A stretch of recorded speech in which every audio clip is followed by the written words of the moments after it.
ایک غریب آدمی بدو رات کے وقت وہ کہیں بیچارہ صبح سے چلا تھا، مدینے پہنچتے اسے رات ہو گئی. اس نے ڈرتے ہوئے نا خیمہ ہی باہر لگا لیا. جہاں رات ہوئی نا آدھی رات کو کوئی 1-2 بجے سمجھ لے پہنچا مدینے، اس نے باہر نے خیمہ لگا لیا. بیوی اس کی امید سے تھی، بچے کی ولادت کا وقت قریب آ گیا، بیمار ہو گئی، اس نے خیمہ لگایا. بیوی اندر ہے. حضرت عمر فاروق گشت پہ تھے رات کو، ساتھ ایک غلام تھا.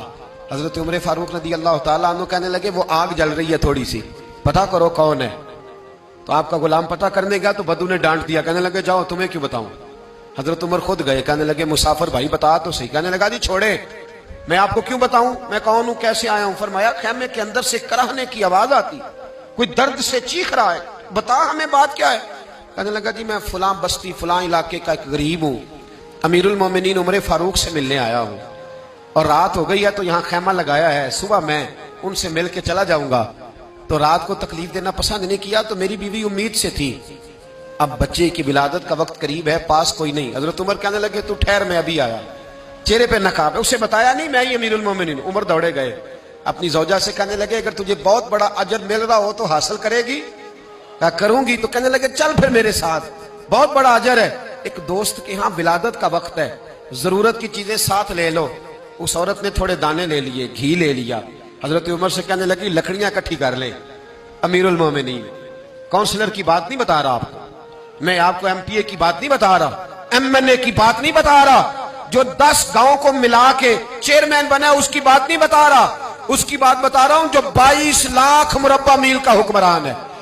اس کی بات بتا رہا ہوں جو گلی سے گزرے تو شیطان رستہ ہی بدل جاتا ہے. اس کی بات بتا رہا ہوں جس کے بارے میں میرے مصطفیٰ کریم صلی اللہ تعالیٰ علیہ وآلہ وسلم نے فرمایا میرا عمر تو وہ ہے کہ 950 سال حضرت جبریل بھی اس کی شان بیان کریں تو عظمت ختم نہیں ہوتی. اتنا بڑا شخص.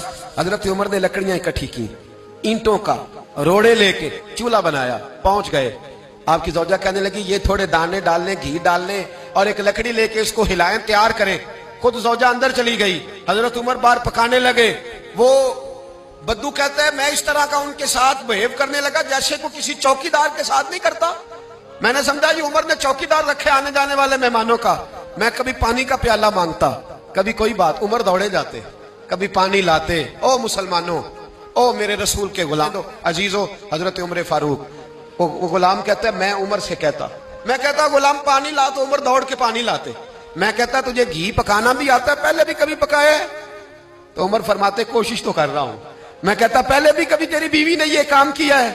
تو حضرت عمر کہنے لگے مجھے یاد نہیں، پوچھ کے بتاؤں گا. کہتے ہیں کیا رنگ تھا، کیا انداز تھا، کیا مصطفیٰ کی تربیت تھی، کیا انداز حضور نے سکھائے غلاموں کو. یہ کس طرح کا امیر ہے کہ یہ ہنڈیاں پکا رہا ہے، پھونکے مار رہا ہے ایک غریب کے لیے، دیہاتی کے لیے جسے جانتے بھی نہیں. اندر اس شخص کی بیوی کے ہاں بیٹا پیدا ہوا تو حضرت عمر کی بیوی اندر سے بول کے کہنے لگی امیر المومنین مبارک ہو، آپ کے دوست کے ہاں بیٹا پیدا ہوا ہے. جب کہا نا امیر المومنین مبارک ہو تو وہ شخص کہتا ہے میرے ہاتھ کانپنے لگے اور میں اس طرح دوڑا کہ میری پگڑی گر گئی. میں دوڑا تو عمر نے بلایا، کہا کدھر جاتے ہو؟ کہنے لگا آپ امیر المومنین ہیں، آپ امیر المومنین، آپ عمر ہیں. کیسر و کسرا جس کے نام سے کانپے آپ وہ ہیں، جسے مصطفیٰ نے دعا مانگ کے اللہ سے مانگا وہ والے عمر ہیں آپ، جس کے لیے علی المرتضیٰ فرماتے ہیں میں روز دعا کرتا ہوں وہ والے عمر ہیں، جس کے بارے میں ابو بکر صدیق نے فرمایا تھا کہ میں اللہ سے کہوں گا مولا جو تیرے محبوب کی امت کے حق میں سب سے بہتر تھا میں اسے خلیفہ بنا کے وہ والے عمر ہیں.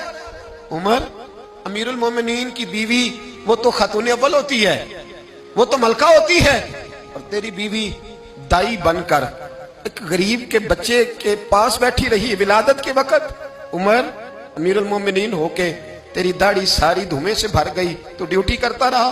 تو سیدنا عمر رو پڑے اور اس بدو کو سینے سے لگا کے کہنے لگے تجھے پتہ نہیں تو کہاں آیا ہے، اس شہر کا پتہ ہے؟